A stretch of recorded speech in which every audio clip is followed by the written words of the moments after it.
제 이름은 박혜숙, 올해 58입니다. 제 20대와 30대는 남편 최강일의 성공을 위해, 40대와 50대는 시아버지의 병수발을 위해 온전히 바쳐졌습니다. 남편은 작은 현장 소장으로 시작해 지금은 직원 50명을 거느린 중소건설사 대표가 되었고, 저는 그 세월 동안 집안의 대소사와 아들딸 육아, 그리고 시부모님 봉양을 도맡았습니다. 특히 10년 전 시어머니가 돌아가시고 5년 전부터 시아버지의 치매가 시작되면서부터 제 삶은 온전히 시아버지의 시간이 되었습니다. 남편은 늘 바빴습니다. 아버지, 제가 잘 모실게요라는 말은 늘 제 몫이었고, 남편은 한 달에 한두 번 값비싼 영양제 상자 하나를 들고 와서는 30분도 채 앉아 있지 않고 사라지기 일쑤였습니다. 혜수가, 아버님 잘 부탁한다. 당신 고생하는 거 다 알아. 내가 밖에서 돈 버는 게 다 당신이랑 우리 가족 편하게 해주려는 거잖아. 그는 언제나 자신의 부재를 가족을 위한 희생으로 포장했고, 저는 그 말을 군말 없이 믿었습니다. 아니, 믿어야만 했습니다. 시아버지의 치매는 하루가 다르게 깊어졌습니다. 방금 식사를 하시고도 밥을 달라고 조르셨고, 저를 알아보지 못하고 웬 여편네가 내 집에 들어와 있냐며 소리를 지르시는 날도 잦아졌습니다. 대소변을 가리지 못하게 되셨을 때 저는 매일같이 손으로 직접 그것들을 치워내며 눈물을 삼켰습니다. 허리를 펼 수 없는 고통과 코를 찌르는 악취보다 더 힘들었던 것은 제 존재 자체가 부정당하는 듯한 깊은 외로움이었습니다. 그럼에도 저는 버텼습니다. 전직 교장 선생님으로 늘 꼿꼿하고 엄하셨지만 며느리의 생일만큼은 잊지 않고 봉투를 챙겨주시던 시아버지의 옛 모습을 기억했기 때문입니다. 그리고 이 모든 헌신이 언젠가는 남편과 자식들에게, 그리고 시아버지에게도 인정받으리라는 막연한 기대를 품고 있었습니다. 지난 겨울, 시아버지는 조용히 눈을 감으셨습니다. 3일 내내 장례식장을 지키며 조문객을 맞고 모든 절차를 마친 뒤 집에 돌아왔을 때 제 몸은 천근만근이었지만 마음 한편으로는 이제 내 고생도 끝났구나 하는 안도감이 들었던 것도 사실입니다. 그리고 일주일 뒤 시아버지의 유언장을 개봉하기 위해 가족 모두가 변호사 사무실에 모였습니다. 저와 남편, 그리고 유학을 마치고 막 귀국한 아들과 딸까지. 남편 최강일은 자신이 이 집안의 장남이자 아버지가 평생을 의지해온 아들이므로 모든 재산이 당연히 자신에게 상속될 것이라 믿어 의심치 않는 얼굴이었습니다. 그는 변호사에게 아버지가 평생 교직에 계셨어도 남기신 땅이 꽤 될 겁니다.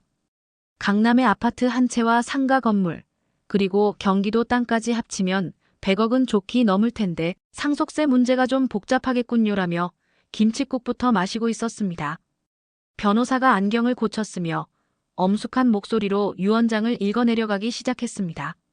시아버지의 생전 이야기, 가족에 대한 당부 말씀이 이어진 뒤 마침내 가장 중요한 유산 상속 부분이 낭독되었습니다. 본인 최진원의 명의로 된 모든 부동산과 금융자산을 포함한 전 재산, 약 120억 원 상당을. 남편의 입가에 희미한 미소가 번지는 순간 변호사의 입에서 나온 이름은 모두의 예상을 뒤엎었습니다. 본인의 며느리 박혜숙에게 상속한다. 사무실 안에는 차가운 정적이 흘렀습니다. 저는 제 귀를 의심했습니다. 뭐라고? 나에게? 잘못 들은 것이라 생각했습니다. 하지만 변호사는 다시 한번 또박또박 유언장을 읽었습니다. 전 재산을 아들이 아닌 며느리 박혜숙에게. 이게 무슨 개소리야? 가장 먼저 정적을 깬 것은 남편이었습니다. 그는 자리에서 벌떡 일어나 변호사에게 소리쳤습니다. 아버지가 치매로 제정신이 아니셨어. 이 유언은 무효야. 당신, 우리 아버지 옆에서 무슨 수작을 부린 거야? 남편의 분노에 찬 눈빛이 비수처럼 제 심장에 날아와 박혔습니다. 20년의 헌신은 한순간에 재산을 노린 며느리의 수작으로 매도되고 있었습니다. 파트 3 남편의 배신, 그리고 아버지의 큰 뜻. 집으로 돌아온 후 남편은 저를 투명인간 취급했습니다. 그는 매일 밤 술에 취해 들어와 당신 정말 무서운 여자네. 우리 아버지를 어떻게 구워 삶았기에라며 비아냥거렸고 당장 유언 무효 확인 소송을 진행할 것이라며 저를 협박했습니다. 아이들조차 아빠 재산인데 어머니가 받으시는 건 좀 이상한 것 같다며 남편의 편을 들었습니다. 저는 한순간에 가족을 위협하는 파렴치한 여자가 되어 있었습니다. 너무나도 억울하고 서러워 저는 며칠 밤낮을 눈물로 지새웠습니다. 시아버지는 대체 왜 저에게 이런 시련을 안겨주신 걸까? 원망스러운 마음에 저는 시아버지의 유품을 정리하기 시작했습니다. 먼지 쌓인 책장, 손때 묻은 만년필, 그리고 낡은 책상 서랍. 그 가장 깊숙한 곳에서 저는 자물쇠로 잠긴 작은 다이어리 하나를 발견했습니다. 서랍 안쪽 구석에 테이프로 붙여져 있던 작은 열쇠로 자물쇠를 열자 시아버지의 꾹꾹 눌러 쓴 정자체 글씨가 모습을 드러냈습니다. 다이어리는 3년 전부터 쓰여 있었습니다. 첫 장을 넘기는 순간 저는 숨을 멈췄습니다. 강일이가 또 돈을 요구했다. 회사 자금이 어렵다는 핑계를 댔지만 그놈의 눈빛에서 나는 도박꾼의 광기를 보았다. 내가 모를 줄 알고. 다이어리에는 제가 전혀 몰랐던 남편의 추악한 이면이 고스란히 기록되어 있었습니다. 남편은 몇 년 전부터 회사 자금을 빼돌려 거액의 불법 도박에 손을 대고 있었습니다. 처음에는 몇 번 돈을 따는가 싶더니 이내 수십억 원의 빚을 지게 되었고 심지어 사채업자들에게 회사까지 뺏길 위기에 처해 있었던 것입니다. 강일이에게 재산을 물려주는 것은 불길 속에 기름을 붓는 격이다. 저놈은 결국 모든 것을 탕진하고 길바닥에 나앉을 것이다. 해숙이는 이 사실을 모른다. 평생을 이 집안을 위해 헌신한 저 아이에게 이 모든 빚을 떠넘길 수는 없다. 내가 해숙이에게 모든 것을 남기는 것만이 이 집안의 마지막 남은 재산을 그리고 저 어리석은 놈의 목숨이라도 지킬 수 있는 유일한 길이다. 다이어리를 읽는 내내 제 손은 걷잡을 수 없이 떨렸습니다. 시아버지의 깊은 뜻을 깨닫는 순간 뜨거운 눈물이 뺨을 타고 흘러내렸습니다. 그는 저를 믿어주셨던 겁니다. 이 풍비박산 난 가문을 다시 일으켜 세울 유일한 사람이라고. 그리고 제 남편은 저를 기만하고 있었습니다. 그의 성공한 사업가라는 모습은 모두 허상이었고 그는 그저 도박에 미친 한심한 중독자에 불과했습니다. 저는 시아버지에 대한 감사함과 남편에 대한 깊은 배신감에 몸을 떨어야 했습니다. 저는 남편의 실체를 알게 되었다는 생각에 분노하면서도 한편으로는 시아버지의 지혜에 깊은 감사를 느꼈습니다. 그래, 아버님은 모든 것을 알고 계셨구나. 나를 믿고 모든 것을 맡기신 거구나. 저는 남편과의 싸움에서 이길 수 있는 확실한 무기를 손에 쥐었다고 생각했습니다. 다이어리를 품에 안고 저는 남편에게 어떻게 이 사실을 밝히고 그를 굴복시킬지 고민했습니다. 그날 밤 저는 다이어리를 다시 한번 천천히 읽어내려갔습니다. 그러다 문득 다이어리 맨 뒷부분 얇은 종이가 덧대어져 있는 것을 발견했습니다. 조심스럽게 그 종이를 떼어내자 그 뒤에는 이전과는 다른 떨리고 거친 필체의 글씨들이 모습을 드러냈습니다. 마치 병세가 악화된 사람이 마지막 힘을 쥐어짜 써내려간 듯한 글씨였습니다. 그 내용은 제 모든 생각과 믿음을 송두리째 파괴하기에 충분했습니다. 신이시여, 저를 용서하지 마십시오. 나는 아들을 지키려 한 것이 아니다. 나 자신을 지키려 했을 뿐이다. 저는 심장이 멎는 듯한 충격을 받았습니다. 다이어리의 마지막 부분에는 상상조차 할 수 없었던 더 끔찍한 진실이 기록되어 있었습니다. 강일이가 도박에 빠진 것은 모두 나 때문이다. 마카오의 밤, 내가 먼저 그놈을 VIP룸으로 이끌었다. 회사에 비자금을 만드는 법을 알려준 것도 나고 그 돈으로 함께 주사위를 던진 것도 나였다. 시아버지와 아들은 공범이었습니다. 퇴직 후 무료한 삶을 견디지 못했던 시아버지가 먼저 도박에 빠졌고 아들에게 건설사 비자금을 만드는 법을 알려주며 그를 자신의 도박 파트너로 끌어들였던 것입니다. 그들은 지난 몇 년간 부자가 아닌 공범으로서 마카오와 강원랜드의 VIP룸을 오가며 제가 평생 만져보지도 못할 돈을 탕진해왔습니다. 제가 시아버지의 대소변을 받아내고 있을 때 남편이 회사 일로 바쁘다며 며칠씩 집에 들어오지 않을 때 그들은 바로 그곳에서 환락에 취해 있었던 것입니다. 저를 믿어주었던 현명한 시아버지는 없었습니다. 그곳에는 그저 아들과 함께 타락의 길을 걷던 또 한 명의 도박꾼이 있었을 뿐입니다. 제 머릿속이 하얗게 비어버렸습니다. 제가 20년간 지켜온 이 가정의 실체는 아버지와 아들이 함께 쌓아 올린 거대한 거짓말과 죄악의 탑이었습니다. 다이어리의 마지막 페이지는 시아버지의 유언장이 왜 그렇게 쓰였는지에 대한 잔인한 해답을 담고 있었습니다. 내 몸에 암세포가 퍼지고 있다고 한다. 가난 말기. 길어야 6개월이라더군.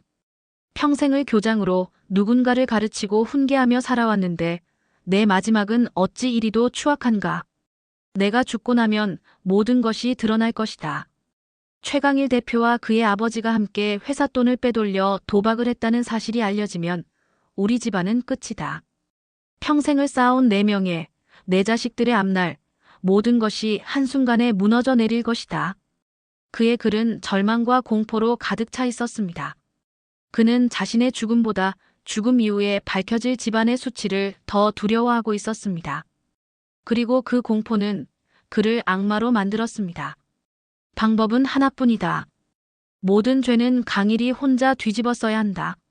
나는 아들을 올바른 길로 이끌지 못한 비운의 아버지가 되고 강일이는 아비의 명예에 똥칠을 한 페류나가 되어야 한다. 그리고 그 모든 것을 가능하게 할 유일한 인물은 바로 며느리 해숙이다. 내가 해숙이에게 모든 재산을 남긴다면 세상 사람들은 나를 아들의 잘못을 꾸짖고 헌신한 며느리의 공을 인정한 현명한 시아버지로 기억할 것이다. 해숙이는 유산을 지키기 위해 강일이의 죄를 세상에 떠벌릴 수밖에 없을 것이다. 그리고 나는 죽어서라도 내 명예를 지킬 수 있게 된다.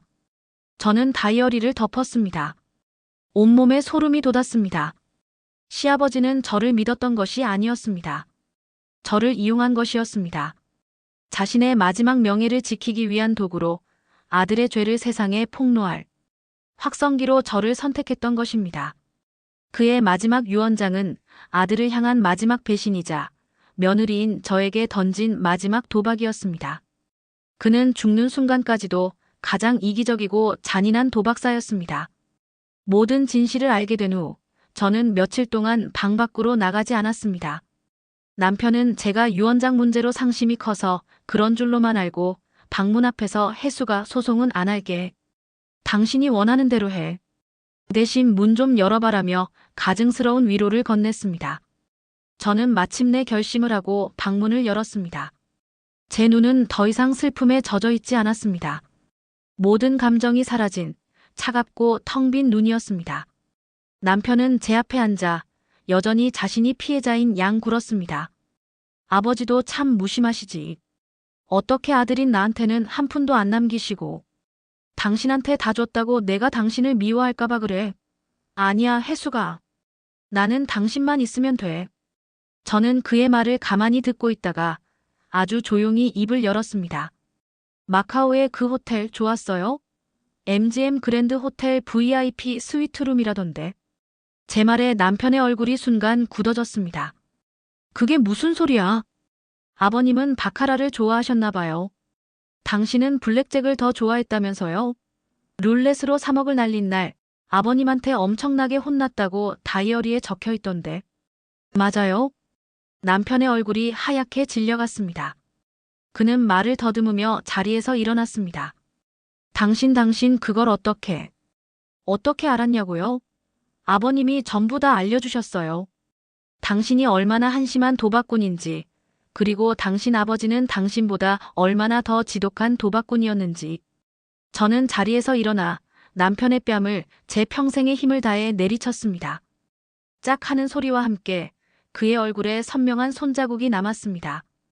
그가 20년간 쓰고 있던 성공한 사업가, 책임감, 강한 남편이라는 가면이 그 소리와 함께 산산조각 나는 것 같았습니다. 그는 바닥에 주저앉아 아무 말도 하지 못했습니다. 제가 모든 것을 알고 있다는 사실 앞에서 그는 그저 벌거벗은 죄인일 뿐이었습니다. 다음 날 저는 남편과 아이들을 거실에 모두 불러 모았습니다. 그리고 시아버지의 다이어리를 테이블 위에 올려놓았습니다. 저는 다이어리의 전반부, 즉 남편 최강일의 도박과 비자금 횡령에 대한 부분만 아이들에게 읽어주었습니다. 아이들은 충격과 경멸이 뒤섞인 눈으로 아버지를 바라보았습니다. 그리고 저는 남편에게 제 마지막 판결을 내렸습니다. 나는 아버님의 마지막 유언을 세상에 공개하지 않을 생각이에요. 아버님과 당신 두 사람이 공범이라는 사실이 알려지면 이 집안은 정말로 끝이니까. 우리 아이들에게 도박꾼의 자식이라는 꼬리표를 달아줄 수는 없어. 남편의 눈에 희미한 희망이 어리는가 싶더니 제 다음 말이 그 희망을 짓밟았습니다. 대신 조건이 있어요. 저는 변호사가 작성한 서류 몇 장을 그의 앞에 내밀었습니다.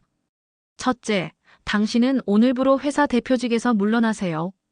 모든 경영권은 전문 경영인에게 넘기고 당신은 이 집안의 어떤 재산에도 손댈 수 없어요.